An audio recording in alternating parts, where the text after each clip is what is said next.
Ibu yang ingin menuliskan keyakinan kelas tentang keyakinan kelas di depan? Ya, ayo. Nah, silakan. Nomor 1 buat ya.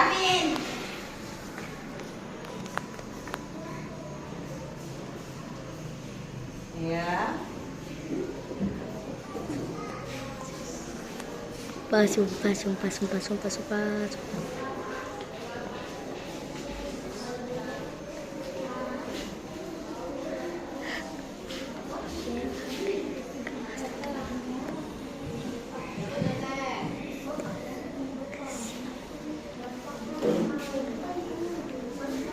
Oke, baik. Selanjutnya siapa yang mau? Ya, Mimi, yuk silakan. Tulis.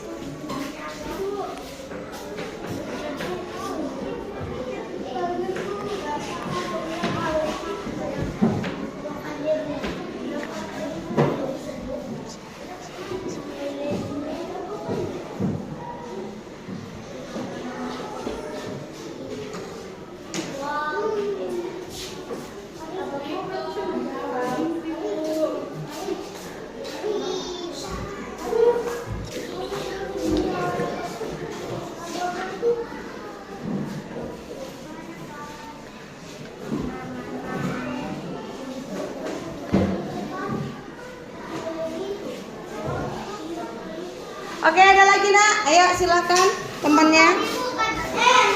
Ayo siapa? Silakan.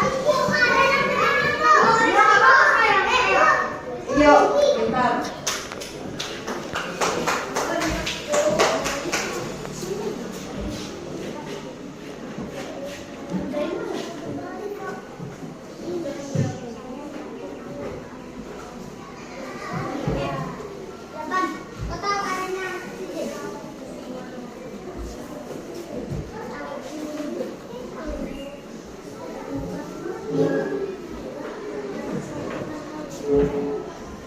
Ada S ya, nak? Ada S.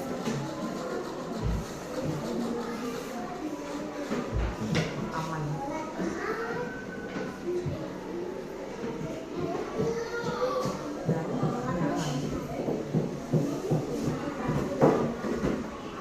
Ada S. Oke, lanjut. Ada lagi? Ibu tambahin boleh? Kami yakin kami datang tepat waktu. Bisa? Bisa. Kami yakin. Kami yakin datang ke sekolah tepat. Ada lagi? Ada lagi nak? Apa coba? Ada yang mau? Yuk, ada lagi? Ya, yuk kak. Nah, pintar. Lanjut, nomor 5 ya.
Kamu siapa namanya? Rifki, ya lupa.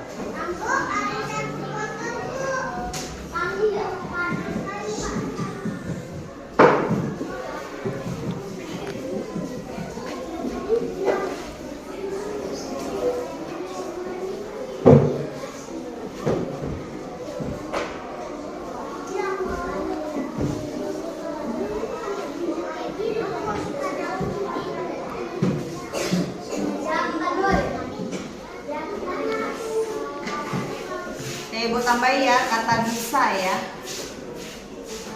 Oke, tepuk tangan dulu buat kita semua. Ya Bang, silakan ke depan. Rifki, bacakan dengan suara kuat. Inilah keyakinan kelas kita hari ini. Ya, ya dari nomor 1. Silakan lihat sini. Kuat. Kami yakin kelas 2B bersih. Kami yakin kelas 2B baik. Kami yakin kelas 2B aman dan nyaman. Kami yakin datang ke sekolah tepat waktu. Kami yakin memiliki perilaku yang baik. Kami yakin bisa menjaga nama baik kelas. Oke, tepuk tangan buat kawan sahabat temannya. Nah, anak-anak Ibu.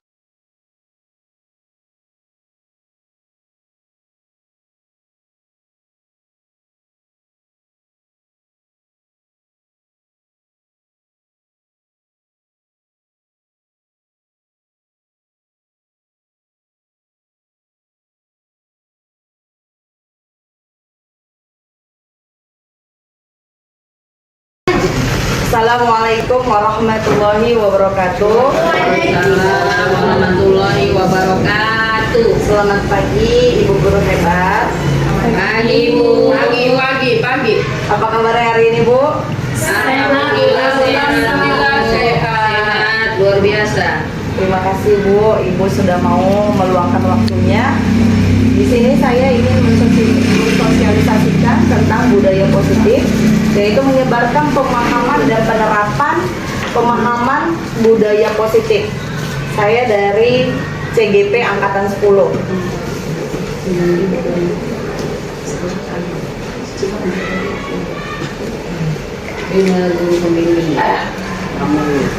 Baik Bapak Ibu, Ki Hajar Dewantara menyatakan bahwa kita ambil contoh perbandingannya dengan hidup tumbuh-tumbuhan seorang petani. Dalam hakikatnya sama kewajibannya dengan seorang pendidik yang menanam padi. Misalnya, hanya dapat menuntun tumbuhnya padi, ia dapat memperbaiki kondisi tanah, memelihara tanaman, padi, memberi pupuk dan air, membasmi ulat-ulat atau jamur-jamur yang mengganggu hidup tanaman padi. Di sini kita ketahui bersama tanggung jawab guru menciptakan suatu lingkungan positif. Yang pertama, warga sekolah yang mendukung, saling belajar, saling bekerja sama. Kemudian dari hal tersebut bisa menciptakan kebiasaan baik. Dari kebiasaan baik itu hasilnya akan menjadi karakter baik dari budaya positif. Nah, Bapak Ibu, kita tahu sendiri guru bertanggung jawab menghilangkan atau mencari gangguan yang menghalangi proses perkembangan potensi murid. Suatu lingkungan yang aman dan nyaman akan memberikan murid kesempatan dan kebebasan untuk berproses belajar, membuat kesalahan, belajar lagi, sehingga mampu menerima dan menyerap suatu pelajaran. Perlu diingat bahwa seseorang merasakan tekanan-tekanan dari lingkungannya, maka proses pembelajarannya itu akan sulit terjadi. Konsep inti dari budaya positif yaitu perubahan paradigma belajar, yaitu kebutuhan dasar manusia, disiplin positif, nilai-nilai kebajikan, motivasi perilaku manusia, posisi kontrol guru, keyakinan sekolah, dan yang terakhir segitiga restitusi. Nah, perubahan paradigma belajar. Yang pertama yaitu pembelajaran dengan paradigma baru merupakan pembelajaran yang dirancang berdasarkan prinsip pembelajaran berdiferensiasi sehingga para peserta didik sesuai kebutuhannya berdasarkan tahap perkembangan sesuai teori psikologi modern untuk mewujudkan profil pelajar Pancasila. Nah, ini kita ketahui bersama ya Ibu, profil pelajar Pancasila yang sudah kita terapkan.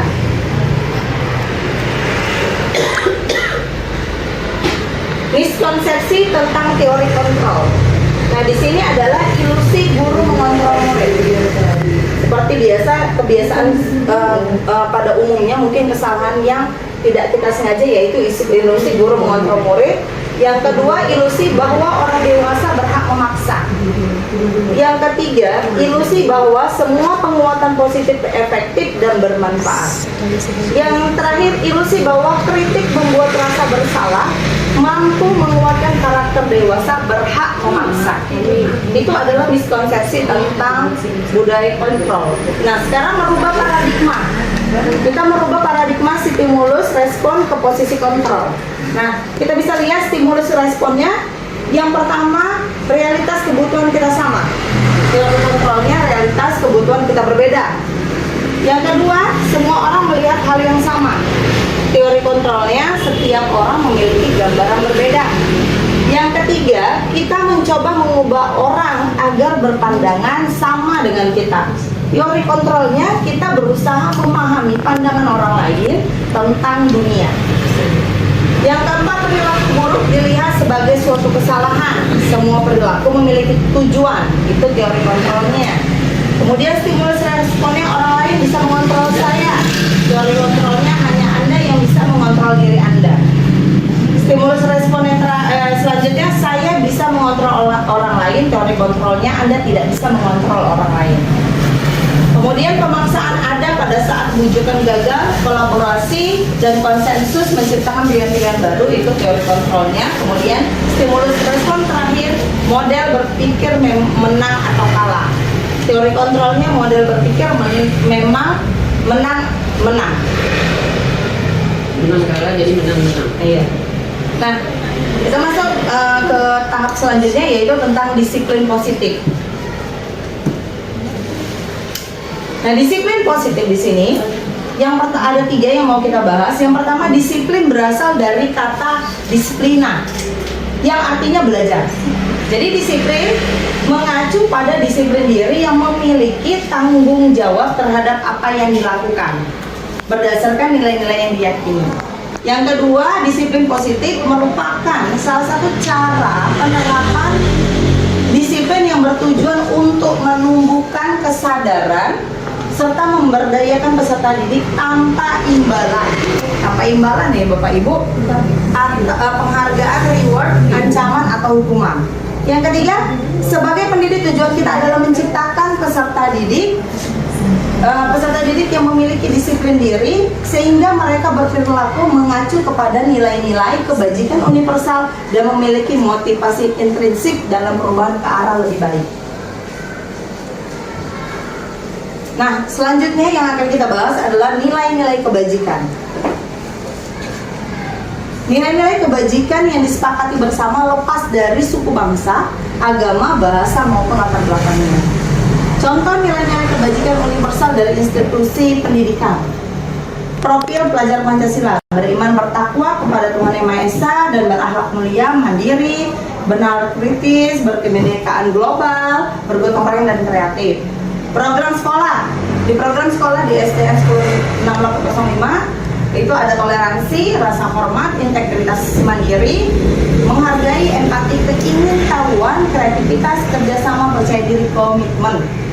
Kemudian keterampilan hidupnya dapat dipercaya, lurus hati, pendengar yang aktif, tidak merendahkan orang lain, dan memberikan yang terbaik dari dirinya. Selanjutnya, kebutuhan dasar manusia. Kebutuhan dasar manusia, seluruh tindakan manusia memiliki tujuan tertentu. Semua yang kita lakukan adalah usaha terbaik. Usaha terbaik kita untuk mendapatkan apa yang kita inginkan. Ketika kita mendapatkan apa yang kita inginkan, semua yang kita lakukan memiliki tujuan tertentu, yaitu untuk memenuhi kebutuhan dasar.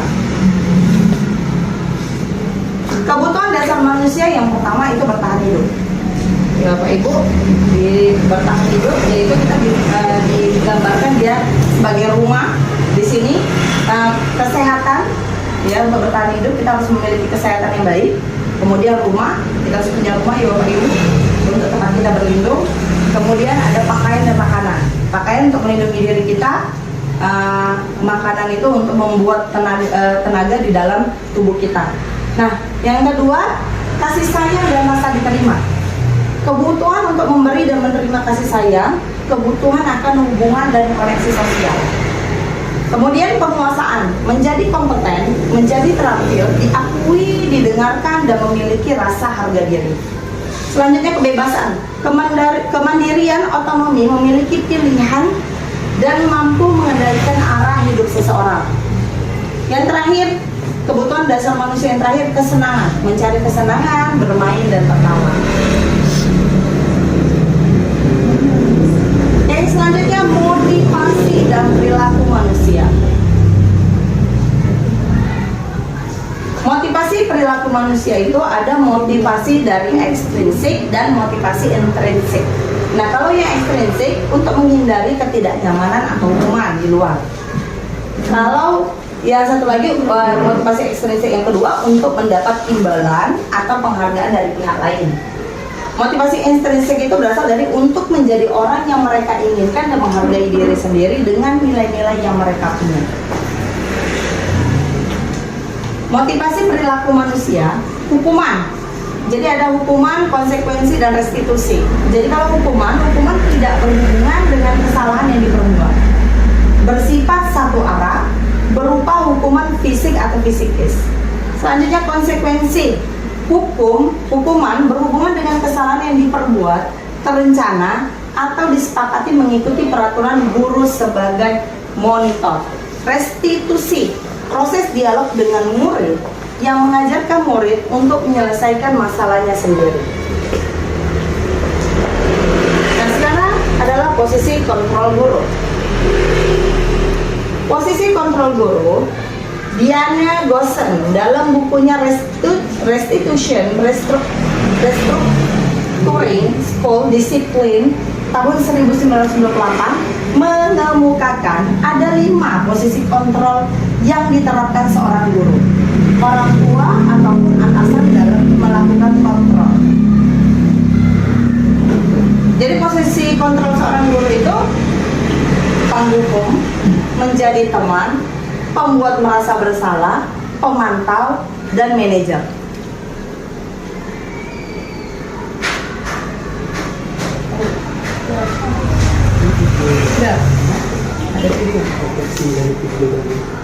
Setelah melihat video tersebut, kira-kira sekarang sebagai pendidik di mana posisi kita? Semoga kita semua dapat mencapai posisi kontrol manajer agar dapat menuntun murid kita menuju karakter yang terbaik. Sampai di sini kita sudah memahami hal-hal penting dalam penerapan restitusi demi menciptakan disiplin positif di sekolah kita. Contoh penerapan 5 posisi kontrol guru. Jadi kasusnya yaitu tidak mengerjakan tugas yang diberikan guru. Kalau posisi guru sebagai penghukum, yang dilakukannya adalah keliling lapangan sebanyak 10 kali. Jika dia menjadi teman, ayo dong, kita mengatakan kepada peserta didik, ayo dong, kamu kerjakan tugasnya, nanti kalau sudah selesai kita main ke bioskop. Ketika posisi guru sebagai pembuat rasa bersalah, kamu sudah berkali-kali Bapak ingatkan, kamu memang senang ya jika melihat Bapak ditegur oleh kepala sekolah. Jika guru sebagai pemantau, kamu sudah melakukan kesalahan dan sudah tahu konsekuensinya. Sekarang selesaikan tugas itu dan segera kumpulkan. Kalau posisi guru sebagai manajer, dia akan memberikan pertanyaan Bapak Ibu. Contohnya yaitu, kamu sudah tahu kesalahanmu. Keyakinan sekolah apa yang akan kamu lakukan untuk menyelesaikan masalahmu?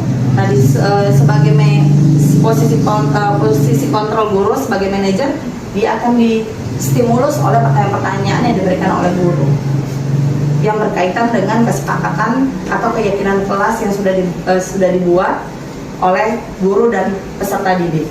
Nah, disinilah keyakinan kelas atau sekolah. Semua diapain? direkam.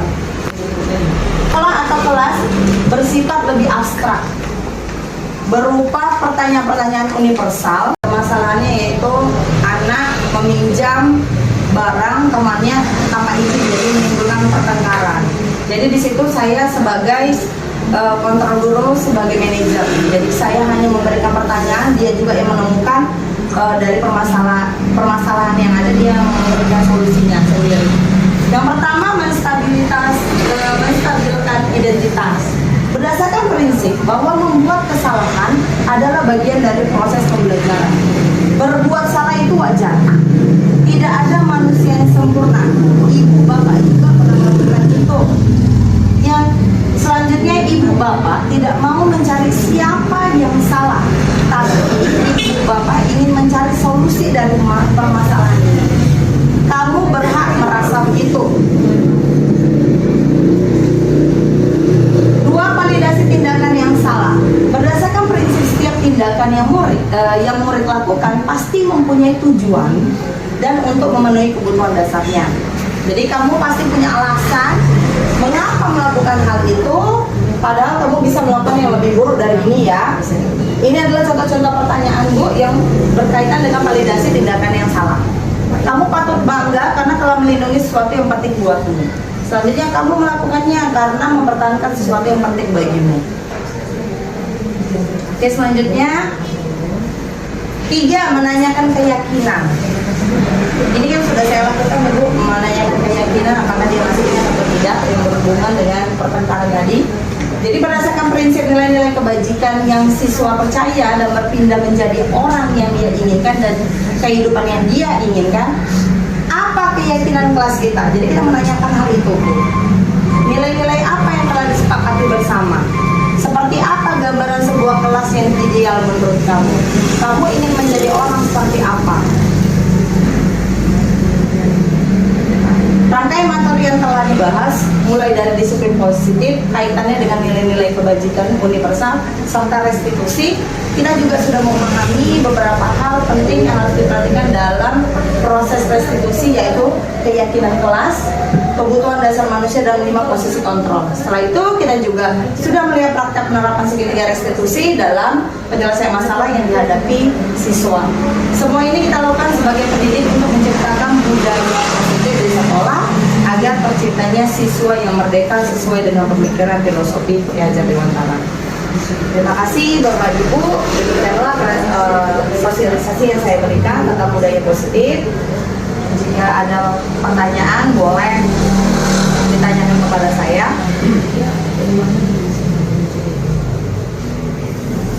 Mari berefleksi sejenak. Setelah pembelajaran hari ini, saya akhirnya mampu, kira-kira mampunya apa Bapak Ibu? Kemudian setelah pembelajaran ini, saya akhirnya memahami bahwa perasaan saya setelah melakukan pembelajaran ini adalah, dan setelah melakukan pembelajaran ini hari ini, target saya berikutnya adalah. Jadi Bapak Ibu nanti saya kirim Google Sites ya Bu untuk refleksi ini. Pak? Google Sites ya Pak Bapak Ibu untuk dikirim umpan balik terhadap saya. Ya, terima kasih buat waktunya kepada saya dan terima kasih buat materi yang telah disampaikan. Setelah menerima pembelajaran hari ini, akhirnya saya memahami bahwa praktek dari budaya positif itu sangat baik dilakukan untuk anak-anak murid ya. Dan setelah pembelajaran hari ini, saya akhirnya mampu memahami materi-materi budaya positif ataupun tahapan dari segitiga restitusi. Dan perasaan saya setelah melakukan pembelajaran hari ini, yang pastinya saya merasa senang karena menerima pembelajaran atau hal baru yang nantinya bisa menjadi bekal saya dan saya akan praktekkan di dalam proses belajar mengajar di kelas. Selanjutnya setelah melakukan pembelajaran hari ini, target saya berikutnya adalah pastinya apa yang saya dapatkan hari ini nantinya akan saya aplikasikan di dalam kelas saya. Terima kasih atas kesempatannya Di sini saya ingin mengisi titik-titik yang rumpang ini. Yang di atas, setelah pembelajaran hari ini, saya akhirnya mampu mengetahui posisi kontrol guru di bagian mana. Tadi kan ada posisi sebagai manajer, sebagai teman, penghukum. Nah, jadi kita tahu kita sebaiknya posisi guru itu berada di posisi mana. Kemudian selanjutnya setelah pembelajaran hari ini saya akhirnya memahami bahwa penjelasan tugas guru itu hanya bukan sebagai pengatur saja. Bahasanya kita sering melakukan kesalahan dalam mengajar. Sekarang kita ada memiliki pemikiran yang berbeda lagi. Selanjutnya setelah melakukan pembelajaran hari ini, target saya berikutnya adalah memperbaiki pembelajaran yang lebih baik lagi ke depannya agar anak terbiasa bersikap lebih baik dan bersikap seperti filosofi Ki Hajar Dewantara. Selanjutnya perasaan saya setelah melakukan pembelajaran hari ini dari paparan yang dilakukan oleh Bu Farida, banyak sekali ilmu yang kita dapatkan ya Bu ya. Kita lebih tahu bahwasannya guru itu bukan sebagai pengatur di dalam kelas, kita bisa sebagai teman juga. Terima kasih Bu Farida atas ilmu yang diberikan hari ini. Mungkin itu saja Bu, sekian dan terima kasih. Terima kasih kepada Pak Irham yang telah memberikan umpan balik kepada saya. Semoga apa yang saya sosialisasikan kepada Bapak Ibu dapat membawa perubahan pada diri kita semua. Amin, amin ya robbal alamin. Amin. Bu, saya ada pantun nih buat Ibu Bapak. Oh, buat lah. Tentang burung. Burung pula itu. Burung irian, burung cendrawasih. Cakep. Cakep, cakep. Cakep. Cukup sekian dan terima kasih. Itu aja. Ya,